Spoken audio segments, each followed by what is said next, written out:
बिस्मिल्लाहिर्रहमानिर्रहीम। Welcome back dear students. एक बार फिर हम ऑनलाइन लेक्चर में हाजिर हो गए हैं। उम्मीद करता हूँ कि आप सब खैरियत से होंगे। अच्छा डियर स्टूडेंट्स, हमने कंसेप्चुअल क्वेश्चन स्टार्ट किए थे यूनिट नंबर 4 के।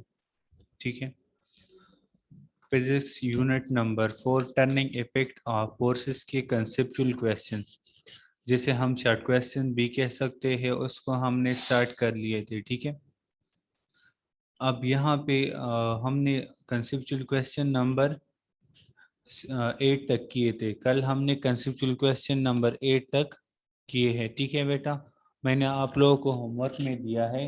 होमवर्क में पहले दिन पे क्वेश्चन नंबर 1 और 2 दिया था, सेकंड डे पे क्वेश्चन नंबर 3, 4 और 5। ठीक है, अच्छा आज के लिए अपने साथ नोट करें क्वेश्चन नंबर 6, 7 और 8। क्वेश्चन नंबर 6, 7 और 8 ये अपने साथ होमवर्क में नोट कर। लास्ट में मैं दोबारा भी रिपीट कर लूँगा, लेकिन फिर आप अभी से भी अपने साथ नोट कर ले। ठीक है, क्वेश्चन नंबर 6, 7 और 8। क्वेश्चन नंबर 6, 7 और 8।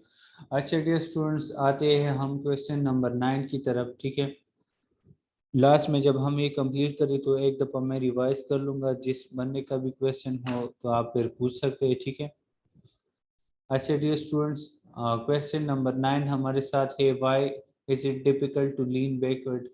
ठीक है, ये हमारे साथ क्यों मुश्किल है कि हम पीछे की तरफ झुक जाए।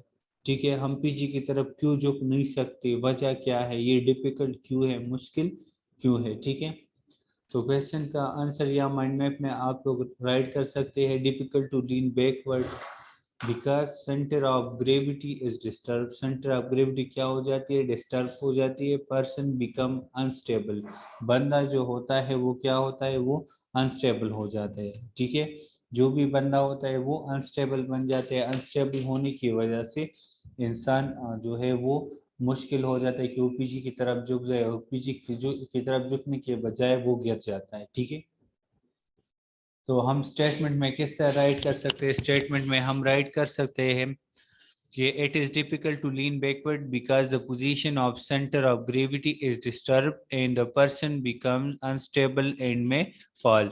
अब यहाँ पे आप देख ले कि हमने स्टेटमेंट में क्या राइट कर लिया। ठीक है, तो स्टेटमेंट में हमने ये राइट किया हुआ है कि ये क्यों डिफिकल्ट है, इसी वजह से डिफिकल्ट है क्योंकि centre of position of centre of gravity जो है वो डिस्टर्ब हो जाती है। ठीक है, सेंटर ऑफ ग्रेविटी क्या हो जाती है, वो डिस्टर्ब हो जाती है। याद रखिए डियर स्टूडेंट्स, जब आपके साथ सेंटर ऑफ ग्रेविटी डिस्टर्ब हो जाए, ठीक है, आउटसाइड द बेस एरिया आ जाए, तो आउटसाइड बेस एरिया होने की वजह से बंदा जो होता है वो अनस्टेबल हो जाता है, और अनस्टेबल होने की वजह से वो गिर जाते हैं। तो इसी वजह से हम पीछे की तरफ झुक नहीं सकते। ठीक है, अच्छा एक्सप्लेनेशन में हम किस तरह राइट कर सकते हैं, एक्सप्लेनेशन में हम राइट कर सकते हैं, when a person is standing straight the weight of the body passing through center of gravity lies in base area। weight of the body lies in base area मतलब foot area। ठीक है, इस line का मतलब क्या है, इस line का मतलब ये है कि जब एक बंदा बिल्कुल स्ट्रेट खड़ा है, बिल्कुल स्ट्रेट खड़ा है, तो उस बंदे का जो वेट है, ठीक है, उस ऑब्जेक्ट का, उस बंदे का जो वेट है वो बिल्कुल सेंटर ऑफ ग्रेविटी से पास होती है, मतलब बेस एरिया। बेस एरिया इसका क्या है, जो कि इसका फुट है। ठीक है, उसके फुट से बिल्कुल स्ट्रेट लाइन पास हो जाती है। ठीक है, बेस एरिया से बिल्कुल स्ट्रेट लाइन पास होती है। ठीक है, अर्थ ग्रेविटी की तरफ जाती है। ठीक है, तो इसी वजह से हम कहते हैं कि सेंटर ऑफ ग्रेविटी जो होती है वो बिल्कुल स्ट्रेट होती है। ठीक है, वो बेंड नहीं होती। ठीक है, क्यों, कब, जब एक बंदा स्ट्रेट खड़ा हो। ठीक है, so this weight does not topple the body when the person lies the centre of gravity of the body disturb. अब so this weight does not topple, अब इस वेट की वजह से बंदा गिरता नहीं है। ठीक है, क्यों गिरता नहीं है, क्योंकि इसका जो सेंटर ऑफ ग्रेविटी है वो बेस एरिया से पास होता है। ठीक है, but when the person leans the centre of gravity of the body is disturb, जब एक बंदा जो होता है वो पीछे की तरफ झुक जाए, ठीक है, या आगे की तरफ झुक जाए, या पीछे की तरफ झुक जाए, आगे की तरफ तो फिर भी, लेकिन अगर ये पीछे की तरफ झुक जाए तो वहाँ पे सेंटर ऑफ ग्रेविटी जो होती है वो डिस्टर्ब हो जाती है। सेंटर ऑफ ग्रेविटी किस तरह डिस्टर्ब हो जाती है, मूव बैक और पीछे की तरफ झुक जाती है। Know the weight of the body aches outside, इसका जो वेट है वो एक्ट कर रही है कौन से साइड पे, outside. Weight of the body जो होती है वो एक्ट कर रही है कौन से साइड पे, आउटसाइड द बेस एरिया। किस कहाँ से, आउटसाइड द बेस एरिया पे एक्ट कर रही है। This weight produce torque in the body of the person. अब इस वेट की वजह से जो कि बाहर की तरफ एक्ट कर रही है, उसी की वजह से बंदे की बॉडी में टॉर्क क्रिएट हो जाता है। बंदे की बॉडी में क्या क्रिएट हो जाता है, टॉर्क क्रिएट हो जाता है। So the person gets topple and may fall, इसी वजह से बंदा जो है वो गिरता है और मतलब इसी वजह से बंदा जो होता है वो गिर जाता है। ठीक है, अब ये क्यों, वजह क्या है, वो जो मैंने आप लोगों को एक्सप्लेन कर लिया, एक बार फिर मैं आप लोगों को बता दूं कि हम पीछे की तरफ क्यों झुक नहीं सकते, इसका मेन रीजन क्या है, इसी का जो वजह है वो क्या है। तो याद रखिए डियर स्टूडेंट्स, जब एक बंदा बिल्कुल स्ट्रेट लाइन बिल्कुल सीधा खड़ा है तो उसी का जो वेट है या सेंटर ऑफ ग्रेविटी की अगर हम बात करें तो लाइन सेंटर ऑफ ग्रेविटी जो है वो उसके बिल्कुल बेस एरिया से पास होती है। ठीक है, मतलब बंदा स्टेबल है, बेस एरिया से पास होती है। ठीक है, उसका जो वेट है वो वेट का जो हमने फोर्स डायग्राम में एक लाइन ड्रा किया हुआ था, आप लोगों को याद होगा। ठीक है, तो वहां से अगर आप लोग बात कर ले तो आप लोगों को इजी समझ आ जाएगा। ठीक है, तो वेट के लिए हम एक लाइन ड्रा कर लेते हैं। जब एक बंदा खड़ा होता है तो उसका जो वेट है वो बिल्कुल स्ट्रेट लाइन नीचे की तरफ चला जाता है। ठीक है, बिल्कुल सीधा होता है। ठीक है, लेकिन जब बंदा पीछे की तरफ बेंड हो जाए, मतलब लीन बैकवर्ड, पीछे की तरफ वो अपने आप को झुकाए, ठीक है, झुकने की वजह से उसके बॉडी में हमारे साथ क्या आ जाती है, उसकी बॉडी बेंड हो जाती है। जब उसकी बॉडी बेंड हो जाए तो उसका जो वेट है फिर वो बेस एरिया से पास नहीं होता, बेस वेट चेंज हो जाता है। इसी वेट चेंज होने की वजह से बंदा जो होते हैं या उसी का जो सेंटर ऑफ ग्रेविटी होती है वो डिस्टर्ब हो जाती है। Centre of gravity outside the body चला जाता है। जब सेंटर ऑफ ग्रेविटी बॉडी की ऊपर बॉडी के आउटसाइड चला जाए तो इसी वजह से बॉडी की आउटसाइड चले जाने की वजह से बंदे की जो बॉडी होती है उसमें टार क्रिएट हो जाता है। टार क्रिएट होने की वजह से आदमी जो होता है वो गिर जाता है। ठीक है, हम कंक्लूजन में किस तरह राइट कर सकते हैं, from the above discussion we conclude that it is difficult to lean backward because the position of centre of gravity is disturb and the position become and the person become unstable and may fall. तो हम conclusion में right कर सकते हैं कि यहाँ से सारे कंक्लूजन से हमने ये रिजल्ट निकाल लिया, मतलब हमारे साथ ये कंक्लूजन आ गया कि हम जब एक बंदा जो पीछे की तरफ झुक जाए, ठीक है, तो उसका जो position of centre of gravity होती है वो डिस्टर्ब हो जाती है। उस डिस्टर्बेंस की वजह से जो होता है बंदा या जो भी है वो अनस्टेबल हो जाते हैं और अनस्टेबल होने की वजह से वो गिर जाता है। ठीक है, तो ये था हमारे साथ क्वेश्चन नंबर 9। ठीक है, अच्छा क्वेश्चन नंबर 10 जो हमारे साथ है, क्वेश्चन नंबर 10 हमारे साथ है, can a single force be applied to a body change is translational as well as rotation motion explain. क्या एक सिंगल फोर्स ऑब्जेक्ट के में, ठीक है, एक बॉडी पे ट्रांसलेटरी मोशन या रोटेटरी मोशन दोनों क्रिएट कर सकते हैं, ट्रांसलेटरी मोशन और रोटेटरी मोशन क्रिएट कर सकते हैं। क्या एक फोर्स सिंगल फोर्स एक ऑब्जेक्ट में ट्रांसलेटरी मोशन या रोटेटरी मोशन क्रिएट कर सकते हैं? ठीक है, ऐसे एक्सप्लेन कर दें। ठीक है, तो हम यहाँ पे माइंड मैप में किस तरह राइट कर सकते हैं, चेंज मोशन। ठीक है, मोशन में चेंज लेकर आते हैं। ठीक है, ट्रांसलेटरी मोशन की वजह से यस कैन चेंज, हाँ ये चेंज कर सकता है। ठीक है, app applied outside the centre of mass, app applied अगर हम फोर्स अप्लाई कर दें आउटसाइड द सेंटर ऑफ मास। ठीक है, फॉर एग्जांपल क्या है, फुटबॉलर किक द बॉल, जब फुटबॉलर बॉल को किक दे दी, ठीक है, तो वो बॉल रोटेटरी मोशन भी परफॉर्म कर रहे और ट्रांसलेटरी मोशन भी परफॉर्म करे। अब जब परफॉर्म करे तो किस तरह परफॉर्म करे तो वो हम एक्सप्लेन कर रहे हैं। ठीक है, तो स्टेटमेंट में हम किस तरह राइट कर सकते हैं, स्टेटमेंट में हम राइट कर सकते हैं, ये single force can change the translatory and rotatory motion of a body F applied outside the centre of mass, इस F applied outside the centre of mass. हाँ, हमारे साथ सिंगल फोर्स जो है वो ट्रांसलेटरी मोशन और रोटेटरी मोशन में change लेकर आ सकता है। कब? जब ये अप्लाई हो जाए outside the centre of mass, centre of मास के आउटसाइड जब ये अप्लाई हो जाए, ठीक है।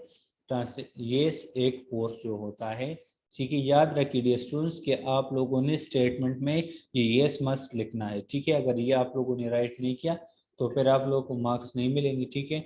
तो सबसे पहले आप लोगों ने ये मस्ट राइट करना है कि yes single force can change the translatory and rotatory motion of a body, के सिंगल फोर्स जो है वो ऑब्जेक्ट में के ट्रांसलेटरी मोशन और रोटेटरी मोशन में चेंज लेकर आ सकते हैं। अब कब? If applied outside the centre of mass, अगर ये force outside the centre of mass apply हो जाए, अगर ये force outside the centre of mass apply हो जाए, तब हम कह सकते हैं कि यहाँ पे ट्रांसलेटरी मोशन में भी चेंज आ सकता है और रोटेटरी में भी चेंज आ सकता है, ठीक है। एक्सप्लेनेशन में हम किस तरह राइट कर सकते हैं, ठीक है। If force is applied on a body at its center of mass, then only translatory motion is changed. But if their force is applied on the body at a point other than center of mass, translatory and rotatory motion are changed. यहाँ पे हम बात करें, ठीक है, एक force के कि एक फोर्स की वजह से ऑब्जेक्ट के ट्रांसलेटरी और रोटेटरी मोशन में चेंज आ सकता है। तो हाँ, आ सकता है। तो कब आ सकता है? जब हम फोर्स अप्लाई करें सेंटर ऑफ मास के अलावा किसी और पॉइंट पे, सेंटर ऑफ मास के अलावा किसी और पॉइंट पे। याद रखिए कि मैंने आप लोगों को पहले भी बताया है, अभी भी बता रहा हूँ, जब मैं सेंटर ऑफ मास के बारे में डिस्कस कर रहा था तो उसी पॉइंट पे मैंने आप लोगों को बताया है कि जब आप लोग सेंटर ऑफ मास पे फोर्स अप्लाई कर दे तो ऑब्जेक्ट के ट्रांसलेटरी मोशन में चेंज आता है। ऑब्जेक्ट के ट्रांसलेटरी मोशन में क्या आता है? चेंज आता है, ठीक है। जब आप कौन से पॉइंट पे फोर्स अप्लाई कर दे? सेंटर ऑफ मास पे फोर्स अप्लाई कर दे। लेकिन याद रखिए कि आपने सेंटर ऑफ मास के अलावा किसी और पॉइंट पे फोर्स अप्लाई कर दिया, सेंटर ऑफ मास के अलावा किसी और पॉइंट पे आपने फोर्स अप्लाई कर लिया, तो याद रखिए डियर स्टूडेंट्स कि उसमें टार्क भी क्रिएट हो सकता है। ऑब्जेक्ट के ट्रांसलेटरी मोशन और रोटेटरी मोशन दोनों में चेंज आ सकता है। अब यहाँ पे हमने कितने फोर्स अप्लाई किए? सिर्फ एक, लेकिन वो फोर्स हमने सेंटर ऑफ मास के अलावा किसी और पॉइंट पे अप्लाई किए हुए हैं। अगर आपने सेंटर ऑफ मास पे अप्लाई कर लिया तो सिर्फ और सिर्फ ट्रांसलेटरी मोशन में चेंज आएगा। अगर आपने सेंटर ऑफ मास के अलावा किसी और पॉइंट पे फोर्स अप्लाई किया, एक ही फोर्स है, तो ऑब्जेक्ट के ट्रांसलेटरी मोशन में भी चेंज आएगा और ऑब्जेक्ट के रोटेटरी मोशन में भी चेंज आएगा, ठीक है। अब यहाँ पे हमारे साथ एग्जाम्पल में हम किस तरह राइट कर सकते हैं, ठीक है। तो एग्जाम्पल आप लोग ले लें, जब एक फुटबॉलर होता है, ठीक है, वो फुटबॉल को किक दे दे, ठीक है। फुटबॉलर ने एक फुटबॉल को किक दे दिया, ठीक है। तो आप लोग देखते हैं कि फुटबॉल रोटेट भी होता है, उसके रोटेटरी मोशन में भी चेंज आ रहा है, लेकिन साथ साथ वो ट्रांसलेटरी मोशन भी परफॉर्म कर रहे हैं, ठीक है। वो ट्रांसलेटरी मोशन भी परफॉर्म करे और रोटेटरी मोशन भी परफॉर्म करे। अब जब फुटबॉलर इसे किक दे रहे हैं तो उसी ये पता नहीं है कि मैं ये किक जो दे रहा हूँ ये सेंटर ऑफ मास पे दे रहा हूँ या किसी और पॉइंट पे दे रहा हूँ, ठीक है। तो वो जो किक दे रहे हैं तो वो centre of mass, exact centre of मास पे वो किक नहीं दे रहा है, किसी और पॉइंट पे वो किक दे रहा है। तो किसी और पॉइंट पे किक देने की वजह से हम कहते हैं कि ये फुटबॉल जो है वो ट्रांसलेटरी मोशन भी परफॉर्म कर सकता है और रोटेटरी मोशन भी परफॉर्म कर सकते हैं, ठीक है। एग्जाम्पल में हम राइट कर सकते हैं, when a footballer kicks the ball in such a way that the ball is not kicked at centre of mass, in the ball start translatory motion as well as rotatory about its own axis, ठीक है। यहाँ पे हम बात कर रहे हैं football की, ठीक है। जब फुटबॉलर उसे किक देते हैं, ठीक है, तो बॉल जो है वो एग्जैक्ट सेंटर ऑफ मास पे हम किक नहीं देते, ठीक है। तो उस बॉल में ट्रांसलेटरी मोशन भी क्रिएट हो सकता है और रोटेटरी मोशन भी क्रिएट हो सकता है, ठीक है। एक बार फिर देखिए, can a single force be applied to a body change in translatory as well as rotatory motion, क्या एक फोर्स ऑब्जेक्ट के ट्रांसलेटरी या रोटेटरी मोशन में चेंज लेकर आ सकते हैं? इसे एक्सप्लेन कर दे। हाँ, लेकर आ सकता है। कब? जब हमारे साथ आउटसाइड अदर देन या आउटसाइड द सेंटर ऑफ मास में हम उस ऑब्जेक्ट पे फोर्स अप्लाई कर दे, ठीक है। अगर हम सिंगल फोर्स अप्लाई कर दें, ठीक है, सेंटर ऑफ मास पे, ठीक है, तो याद रखिए डियर स्टूडेंट्स कि ऑब्जेक्ट के ट्रांसलेटरी मोशन में चेंज आ जाएगा, ऑब्जेक्ट के ट्रांसलेटरी मोशन में चेंज आ जाएगा। अब अगर याद रखिए कि हमने सेंटर ऑफ मास के अलावा किसी और पॉइंट पे फोर्स अप्लाई कर दिया, सेंटर ऑफ मास के अलावा किसी और पॉइंट पे हमने क्या किया, फोर्स अप्लाई कर दिया। तो इस फोर्स अप्लाई करने की वजह से ऑब्जेक्ट में ट्रांजिटिव मोशन भी क्रिएट हो जाएगा और रोटेटरी मोशन भी क्रिएट हो जाएगा। क्यों? क्योंकि ये एग्जैक्ट सेंटर ऑफ मास पे हमने फोर्स अप्लाई नहीं किया हुआ है, ठीक है। अब एग्जाम्पल क्या है इसका? एग्जाम्पल है कि when a footballer kick the ball, अगर फुटबॉलर की तरफ देख ले, वो जब बॉल को किक देता है तो उस किक देने की वजह से, ठीक है, वो क्या करते हैं कि उसने फुटबॉल को किक दे दिया और उसने किक की वजह से वो किक जो है वो एग्जैक्ट सेंटर ऑफ मास पे उसने नहीं दिया हुआ है, ठीक है। अदर देन सेंटर ऑफ मास से कोई और पॉइंट है, तो कोई और पॉइंट होने की वजह से इस फुटबॉल में जो है वो रोटेटरी मोशन भी पर क्रिएट हो गया है, और रोटेटरी मोशन क्रिएट होने की वजह से यहाँ पे हमारे साथ जो ट्रांसलेटरी मोशन है वो भी क्रिएट हो गया है। तो दोनों मोशन जो है वो एक ही फोर्स से यानी सिंगल फोर्स से क्रिएट हो गए हैं, ठीक है। क्वेश्चन नंबर 11 की तरफ देखिए। क्वेश्चन नंबर 11 है to forces produce the same torque. Does it follow that they have the same magnitude? Explain, describe the path of the brake if you let go of the rope.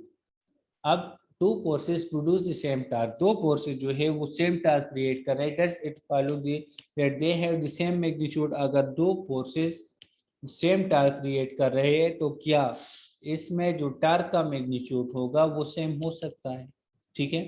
Torque का जो magnitude है वो same हो सकता है, ठीक है। तो हम क्या राइट कर सकते हैं माइंड मैप में? हम राइट कर सकते हैं to forces produce the same torque, दो फोर्सेस जो है वो हमारे साथ सेम टार्क क्रिएट कर रहे हैं, ठीक है। अब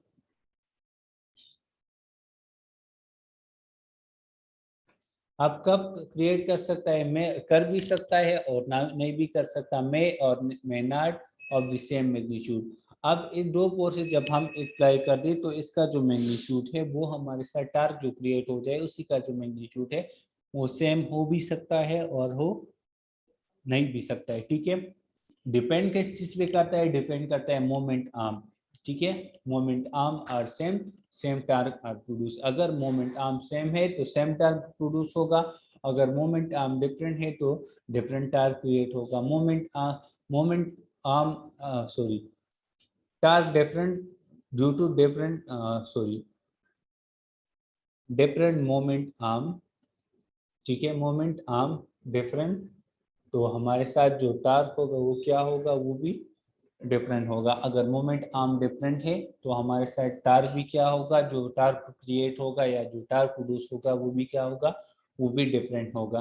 तो हम स्टेटमेंट में किस तरह राइट कर सकते हैं? हम स्टेटमेंट में राइट कर सकते हैं when the two forces produce the same torque then they may or may not be of the same magnitude. अगर दो फोर्सेस सेम टार्क क्रिएट कर रहे हैं तो ये सेम मैग्नीट्यूड में नहीं हो भी सकते हैं और नहीं भी हो सकते हैं। तो हो सकते हैं तो कब हो सकते हैं, नहीं हो सकते तो कब नहीं हो सकते, ठीक है। तो यहाँ पे आप देख लें एक्सप्लेनेशन में हम राइट कर सकते हैं when the moment arm of both forces are same then the magnitude of both forces is same. अगर मोमेंट आर्म दोनों फोर्सेस के सेम है, लेट सपोज दो फोर्सेस है, ठीक है, मतलब F1 है एक F2 है। यहाँ पे आप देख लिया एग्जांपल की तरफ, F1 जो हमने लिया हुआ है वो है 10 न्यूटन और F2 जो हमने लिया हुआ है वो भी 10 न्यूटन है। दोनों का मोमेंट आर्म भी हमारे साथ सेम है, तो याद रखिए कि फोर्सेस भी सेम है, मोमेंट आर्म भी सेम है, तो हमारे साथ जो टार्क क्रिएट होगा वो सेम होगा, उसी का जो मैग्नीट्यूड होगा वो क्या होगा?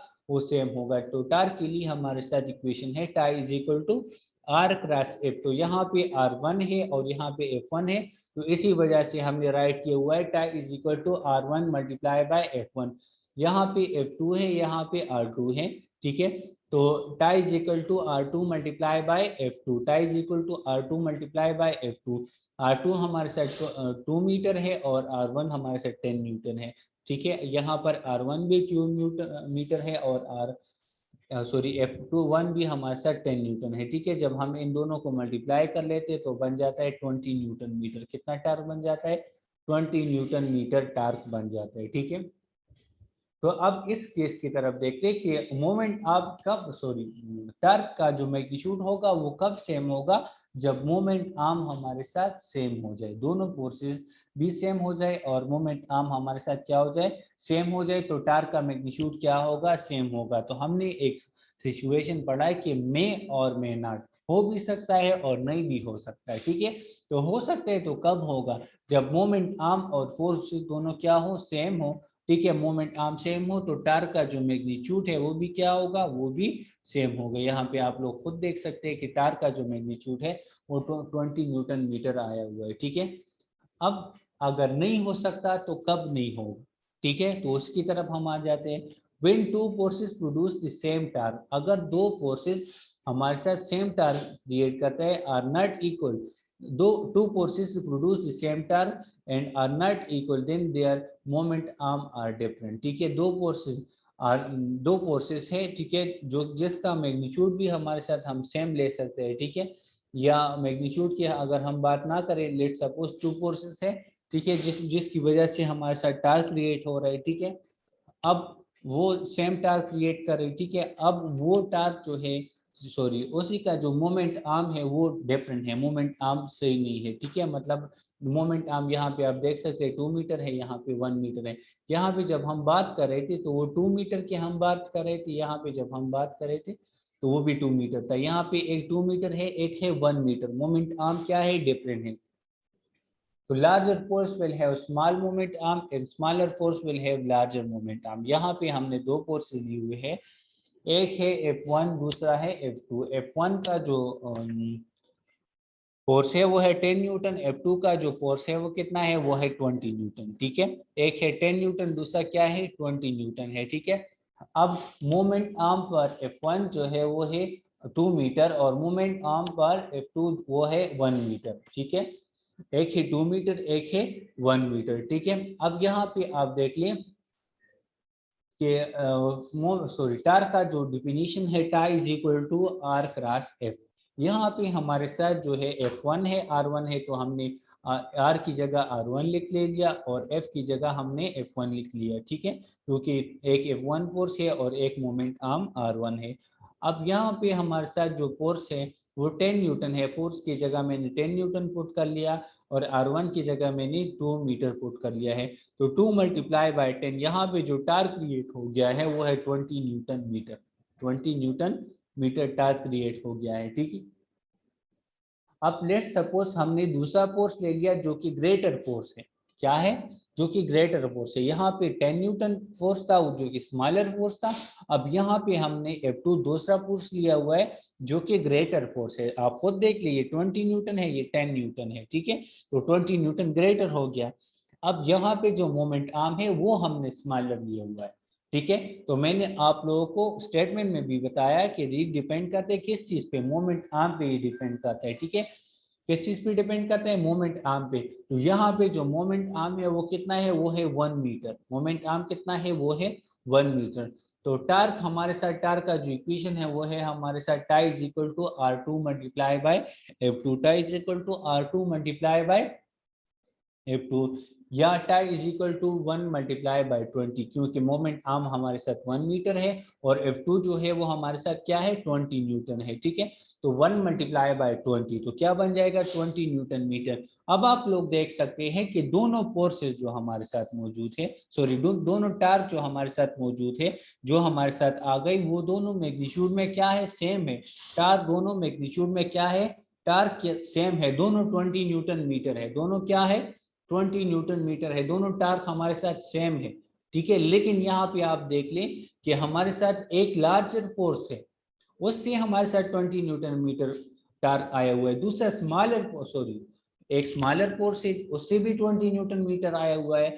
दूसरा लार्जर फोर्स है, उससे भी 20 न्यूटन मीटर आया हुआ है, ठीक है। अब यहाँ पे तो हमारे साथ 20 न्यूटन मीटर आ गया। अब ये किस चीज की वजह से 20 न्यूटन मीटर सेम क्यों आ गए, क्योंकि यहाँ पे मोमेंट आर्म डिफरेंट है। स्मॉलर फोर्स के लिए जो मोमेंट आर्म है वो लार्जर है। आप देख ले कि 2 मीटर जो है वो लार्जर है और किस चीज से, 1 मीटर से, ठीक है। तो स्मॉलर फोर्स के लिए हमारे साथ लार्जर मोमेंट आर्म है और लार्जर फोर्स के लिए स्मॉलर मोमेंट आर्म है।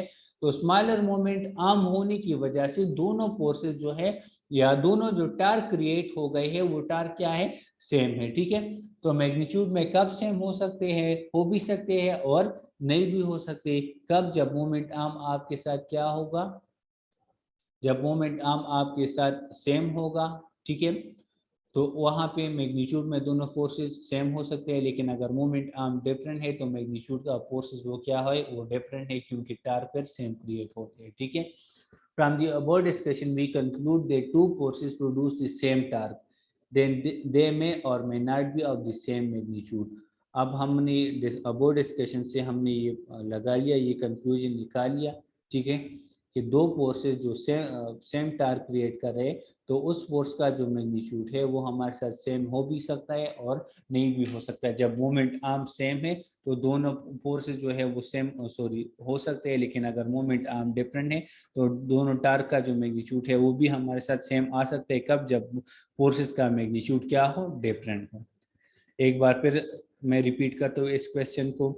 दो फोर्सेस है जो कि सेम टार्क क्रिएट कर रहे हैं, does it follow that they have the same magnitude, क्या ये फोर्सेस जो होगा वो सेम मैग्नीट्यूड क्रिएट कर सकता है। ठीक है, अब यहाँ पे आप लोग देख ले कि हमने स्टेटमेंट में राइट किया हुआ है, when two forces produce the same torque they may और may not be of the same magnitude. दो फोर्सेस अगर सेम मैग्नीट्यूड क्रिएट कर सकते हैं तो ये है मैग्नीट्यूड में, ये फोर्सेस मैग्नीट्यूड में बराबर हो भी सकते हैं और नहीं भी हो सकते। अगर बराबर हो सकते हैं तो कब बराबर हो सकते हैं, अगर नहीं हो सकते तो कब नहीं हो सकते। तो याद रखिए डियर स्टूडेंट्स कि यहाँ पे हम बात करें टार्क की, तो टार्क हमारे साथ डिपेंड करते हैं मोमेंट आर्म पे और फोर्स पे। अगर आपके साथ फोर्स का मैग्नीट्यूड सेम है, ठीक है, और मोमेंट आर्म का भी मैग्नीट्यूड सेम है, तो आपके साथ सेम टार्क क्रिएट हो जाएगा। तो इस सिचुएशन में हमारे साथ जो फोर्सेस का जो मैग्नीट्यूड होगा वो क्या होगा, वो सेम होगा। अगर आपके साथ मोमेंट आर्म डिफरेंट है, एक 2 मीटर है, एक 1 मीटर है, तो मस्ट आपके साथ फोर्सेस भी क्या होंगे, डिफरेंट होंगे। जब आपके साथ फोर्स डिफरेंट हो गया, ठीक है, तो फोर्स का मैग्नीट्यूड सेम नहीं है, तो आपसे क्वेश्चन में पूछ रही है कि क्या फोर्स का मैग्नीट्यूड सेम हो सकता है, तो फोर्स का मैग्नीट्यूड हमारे साथ सेम नहीं हो सकता। ठीक है, कब, जब जब हमारे साथ मोमेंट आर्म डिफरेंट हो। अगर मोमेंट आर्म सेम है तो फोर्स का मैग्नीट्यूड भी सेम है, लेकिन अगर मोमेंट आर्म डिफरेंट हो गए तो फोर्स का मैग्नीट्यूड क्या होगा, डिफरेंट होगा। कब, जब टास्क सेम क्रिएट होता है तब। तो ये था हमारे साथ conceptual questions of unit number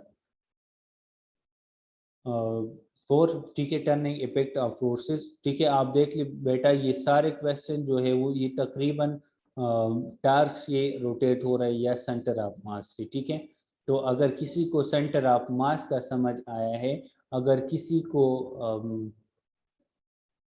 torque का समझ आया है, ठीक है, तो वो इसीलिए इस क्वेश्चन के ऊपर समझ सकती है। ठीक है, तो एक बार मैं जल्दी जल्दी इसकी रिवाइज कर लेता हूँ इन सारे कंसेप्चुअल क्वेश्चन को, ताकि आपके जहन में बैठ जाए। ये क्वेश्चन नंबर 1 2 3 अप टू 5 ये तो आप लोगों ने लर्न भी किया होगा। ठीक है, आज के लिए अपने साथ ले ली क्वेश्चन होमवर्क के लिए क्वेश्चन नंबर 6 7 और 8। क्वेश्चन नंबर 6 7 और 8 ये आप लोगों ने आज लर्न करने हैं। ठीक है, अच्छा dear students, conceptual question number 1 की तरफ देख ले। Can rectangular component of vector be greater than the vector itself. क्या फोर्सेस के जो रेक्टेंगुलर कंपोनेंट है एफ वाई और एफ एक्स कंपोनेंट, ये फोर्स के ओरिजिनल कंपोनेंट से ज्यादा हो सकते हैं, ग्रेटर हो सकते हैं यानी। ठीक है, तो हम कहते हैं कि ये हमारे साथ फोर्स के ओरिजिनल कंपोनेंट से ग्रेटर नहीं हो सकते। ठीक है, क्यों नहीं हो सकते, या इसके बराबर हो सकते या इससे कम हो सकते। क्यों, क्योंकि ये डिपेंड करता है साइन और कास थीटा के। यहाँ पे जो एंगल बन रही है या वो 0 डिग्री होगी या 90 के दरमियान होगी, तो साइन 0 डिग्री वो हमारे साथ 0 के बराबर है और कास 90 डिग्री वो हमारे साथ बराबर है 0 डिग्री के। तो इसी वजह से हम कहते हैं कि ये यहाँ पे जो हमारे साथ वैल्यू है वो इस ओरिजिनल फोर्स के बराबर होगा या इससे जो है कम आएगा। ठीक है, क्वेश्चन नंबर 2 की तरफ देखें। Explain why door handle are not put near hinges. हम डोर के जो हैंडल्स है वो हैंग्स के करीब क्यों नहीं रखते। ठीक है, डोर के जो हैंडल है वो हम हैंग्स का मतलब क्या, रोटेटरी मोशन के करीब क्यों नहीं रखते। तो याद रखिए डियर स्टूडेंट्स के टार्क डिपेंड करते हैं मोमेंट आर्म पे, के टार्क का जो रिलेशन है वो डायरेक्टली रिलेटेड है मोमेंट आर्म के साथ। अगर मोमेंट आर्म आपके साथ ग्रेटर है, ठीक है, तो टार्क जो है इजीली रोटेट होगा, ठीक है, मतलब ये डोर जो होगा वो इजीली रोटेशन परफॉर्म कर सकेगा और इजीली रोटेशन परफॉर्म करने की वजह से ये डोर जो है वो इजीली ओपन हो जाएगा। अगर आपने इस हैंडल को हैंड से करीब रख लिया तो ज़्यादा फोर्स रिक्वायर्ड होगा, ज़्यादा फोर्स रिक्वायर्ड होने के बावजूद भी फिर टार्क क्या होगा, वो लेस टार्क क्रिएट होगा, ठीक है। क्वेश्चन नंबर 3 में है can smaller force exert greater torque than a larger force. हमारे साथ जो स्मॉलर फोर्स है वो ग्रेटर टार्क एक्सर्ट कर सकता है या ज़्यादा फोर्स से तो हम कर भी सकता है और नहीं भी कर सकता है, डिपेंड करता है किस चीज़ पे, मोमेंट आर्म पे। अगर एक 10 न्यूटन फोर्स है, दूसरा 20 न्यूटन फोर्स है, एक मोमेंट आर्म 2 मीटर है, दूसरा भी 2 मीटर है, यहाँ पे आप लोग देख ले कि एक फोर्स स्मॉलर है, दूसरा लार्जर है, तो लार्जर फोर्स ने ग्रेटर टार्क क्रिएट किया हुआ है और स्मॉलर फोर्स ने जो है वो स्मॉलर टार्क क्रिएट कर रहे हैं, ठीक है। अब नेक्स्ट आप देख सकते हैं कि दोनों, एक फोर्स 10 न्यूटन है, दूसरा 20 न्यूटन है, लेकिन एक का जो मोमेंट आर्म है वो 10 मीटर है, दूसरे का मोमेंट आर्म क्या है, 4 मीटर है। लेकिन दोनों को जब हम 10 मल्टीप्लाई बाई 10 जब हम कर ले तो हमारे साथ बन जाता है 100 न्यूटन मीटर, और यहाँ पे 4 मल्टीप्लाई बाई 20 कर ले तो हमारे साथ बन जाता है 80 न्यूटन मीटर। तो आप इजीली देख सकते हैं कि 20 न्यूटन से मतलब लार्जर फोर्स है उससे हमारे साथ 80 न्यूटन मीटर आया हुआ है और स्मॉलर फोर्स से हमारे साथ 100 न्यूटन मीटर आए हुए। क्यों? क्योंकि मोमेंट आर्म क्या है, वो चेंज है। Why it is better to use a long spinner rather than a short one to loosen a retainer due to moment arm larger है तो स्मॉलर फोर्स रिक्वायर्ड होगा और इजीली ऑब्जेक्ट या ये नट जो है वो रोटेट हो जाएगा, ठीक है। The gravitation force act on a satellite is always directed toward the center of the Earth. Does this force exert torque on the satellite? No, this force does not exert torque on a satellite. Why? Because torque और moment arm मतलब torque मतलब यहाँ पे जो हमारे साथ moment arm है, ठीक है, वो बिल्कुल पैरेलल है फोर्स के साथ। Gravitation torque and moment arm are parallel because gravitation force are applied at the centre of the earth. Centre of earth से हम ग्रेविटेशन फोर्स अप्लाई करें तो gravitation force centre of earth से apply होने की वजह से यहाँ पे जो फोर्स है मतलब मोमेंट आर्म है वो दोनों एक दूसरे के साथ पैरेलल हो जाते हैं। पैरेलल होने की वजह से एंगल जो बनती है वो 180 बनती है, तो साइन 180 बराबर है 0 के, तो हम कह सकते हैं कि टार्क क्रिएट नहीं करता, ठीक है।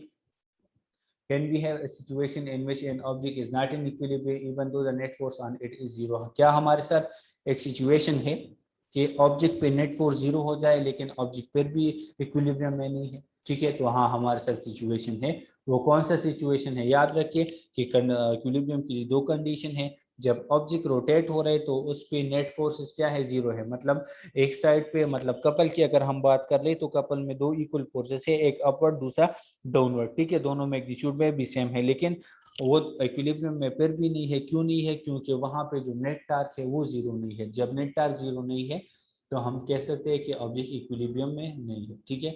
एग्जाम्पल ले ले, स्टेयरिंग ऑफ कार व्हील ले लिया, बाइसाइकिल पेडल ले ले, ठीक है। क्वेश्चन नंबर 7 है why do tightrope worker carry a long net rod. जो रस्सी के ऊपर जो बंदा या बंदी चल रही है, ठीक है, तो वो उसके साथ वो लॉन्ग रॉड क्यों होता है? ताकि वो अपनी बॉडी को बैलेंस करे। अपनी बॉडी को बैलेंस करने की वजह से उसके साथ ये लॉन्ग रॉड होता है। अगर उसके बॉडी में क्लॉकवाइज चार्ज क्रिएट हो जाए तो वो रॉड को दूसरी साइड पे शिफ्ट कर लेता है, दूसरी साइड पे शिफ्ट करने की वजह से उसके बॉडी में एंटी क्लॉकवाइज चार्ज क्रिएट होता है। तो क्लॉकवाइज और एंटी क्लॉकवाइज चार्ज एक दूसरे को बैलेंस करते हैं। एक दूसरे को बैलेंस करने की वजह से ऑब्जेक्ट क्या हो जाता है, वो हमारे साथ या ये बंदा जो है वो इजीली रूप के ऊपर चल सकते हैं, ठीक है। Why does wearing high heel shoes sometime cause lower back pain. हमारे साथ जो हाई हील शूज जो जो पहनते हैं, ठीक है, तो उसके कमर में दर्द क्यों क्रिएट हो जाते हैं? इसी वजह से क्रिएट हो जाते हैं क्योंकि उसी का जो वेट होता है वो आउटसाइड द बॉडी एक कर रही है, लेकिन बंदा या बंदी जो है वो कोशिश करे कि वो पीछे की तरफ अपने आप को मतलब अपने आप को स्ट्रेट रखें। लेकिन यहाँ पे स्ट्रेट रखने के बजाय वो उस हील की वजह से वो आगे की तरफ बेंड होता है, ठीक है। इस बेंड होने की वजह से ये बंदा जो है या बंदी जो है वो हमारे साथ आगे की तरफ झुक रहा है, लेकिन वो कोशिश करे कि अपने आप को पीछे की तरफ लेकर जाए, ठीक है। तो पीछे की तरफ लेकर जाने की वजह से उसके बॉडी में पेन क्रिएट हो जाते हैं, ठीक है।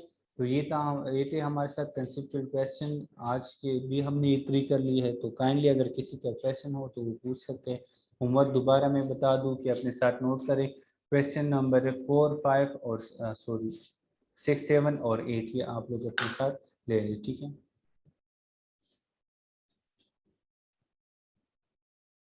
जी हेजर बेटा अपना माइक अनम्यूट करें शाबाश। सर जी क्वेश्चन नहीं। ओके समझ आ गया। अगर किसी और का क्वेश्चन हो तो पूछ ले शाबाश।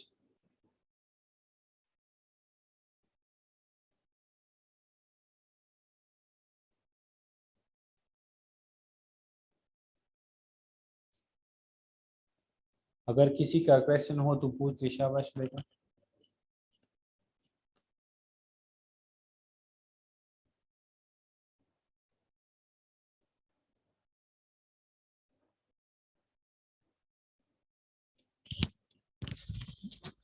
अच्छा बेटे ठीक है, कल तक के लिए इजाज़त दे दे, अल्लाह हाफिज़।